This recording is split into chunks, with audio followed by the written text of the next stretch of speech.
কোনো ঘটনার তীব্র নিন্দা করছি। এটা হতে পারে না কখনো। যে কজেই মিছিল ডেকে থাক, যারাই ডেকে থাক, হয়তো আমরা সেখানে নেই, আমরা হয়তো আলাদা মিছিল করছি, কোনো না কোনো কারণে তো আমরা আলাদা মিছিল করেছি। এবার দেখা যাচ্ছে সেই কারণগুলো ঠিকঠাক কারণ। আমরা যে কারণে যে মিছিলটায় আমরা যাইনি, আমরা আলাদা করেছি, আজকে প্রমাণিত হচ্ছে যে আমাদের নেত্রীর সিদ্ধান্তটা সঠিক ছিল। আমাদের নেত্রীর সঙ্গে সরাসরি দিল্লির যারা আন্দোলন করছেন, এবং গতকালও আন্দোলনের নৈতিক জয়ের পর দিল্লির আন্দোলনের আসল নেতা কিন্তু ধন্যবাদটা বাংলা থেকে মমতা বন্দ্যোপাধ্যায়কেই দিয়েছেন ফোনে, কিন্তু তার জন্য আমরা কোনো বিশৃঙ্খলা সৃষ্টিকারী কাজ করতে চাইনি। যারা মিছিল ডেকেছিলেন সেখানে গিয়ে কি করে এই বাহিনী ভিড়ল, এখন ভালো তৃণমূলে যারা গেছেন তারা হয়তো ভাবছেন আরও ভালো হবেন, হাতে এইসব নিয়ে ঘুরলে আরও ভালো। ভালো তৃণমূল হচ্ছেন না, ভালো তৃণমূলের অনুগামীরা তারা এইসব করতে যাচ্ছেন, তো করতে গেছেন। আমরা এর তীব্র নিন্দা করছি। ও যে কজে মিছিল, যে কারণে মিছিল, তার সঙ্গে এই কালচার, এই ধরনের আসল হোক বা নকল হোক, বন্দুক, রিলস, এসব ভাবা যায় না। ধর্মতলায় ধুন্ধুমার কাণ্ডে পুলিশের জালে ভাঙড়ের মোহাম্মদ জহিরুদ্দিন মাল।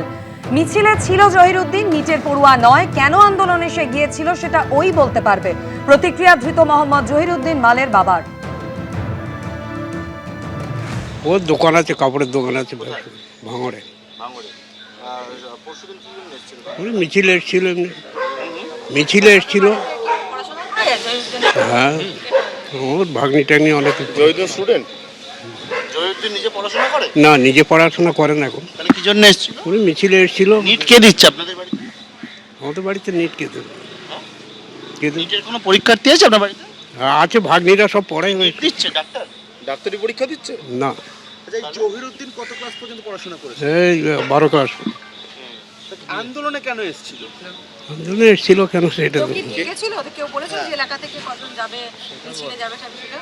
কেউ নিয়ে গেছিল না, সেরকম কেন শুনিনি আমরা। কি কালকে রাত্রে হঠাৎ শুনলাম যে এরকম ধরে নিয়ে গেছে।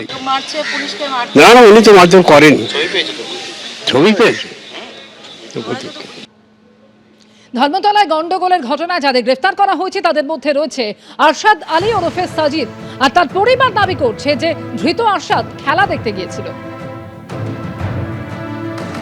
মডার্ন খেলা দেখতে যাচ্ছিল মডার্ন গ্রাউন্ডে, কিন্তু রাস্তা জাম ছিল বলে ওখানে নেমে গেছে। নেমে গিয়ে হেঁটে ওখান থেকে যাচ্ছিল। এবার ওখানে কি করেছে না করেছে সেটা তো বলা মুশকিল। আমরা থানা থেকে জানতে মানে পুলিশের করেন, উনি ব্যবসা করে, ওনার ইয়ে আছে, ডায়েরির ব্যবসা আছে।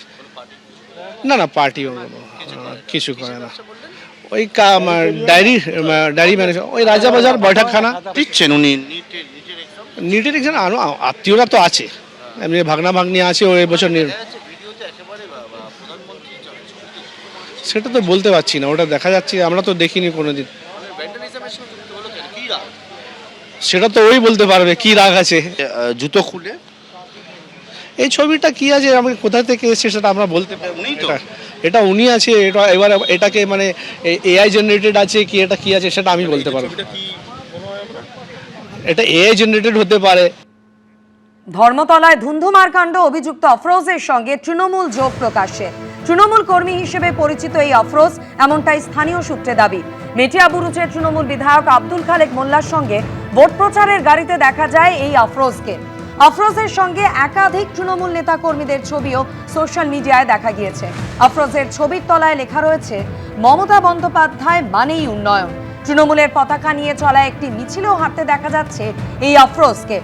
ধর্মতলায় ধুন্ধুমার কাণ্ডের পর গতকালই অন্ডাল থেকে গ্রেফতার করা হয় আফরোজকে। মুখ্যমন্ত্রী শুভেন্দু অধিকারীর কড়া বার্তার পরেই রাজাবাগানের আফরোজকে গ্রেফতার করে পুলিশ। আর বিধানসভায় মুখ্যমন্ত্রীর মুখে যে 5 জনের নাম শোনা গিয়েছিল সেই তালিকায় নাম ছিল আফরোজের। এবিপি আনন্দ, এগিয়ে থাকে, এগিয়ে রাখে।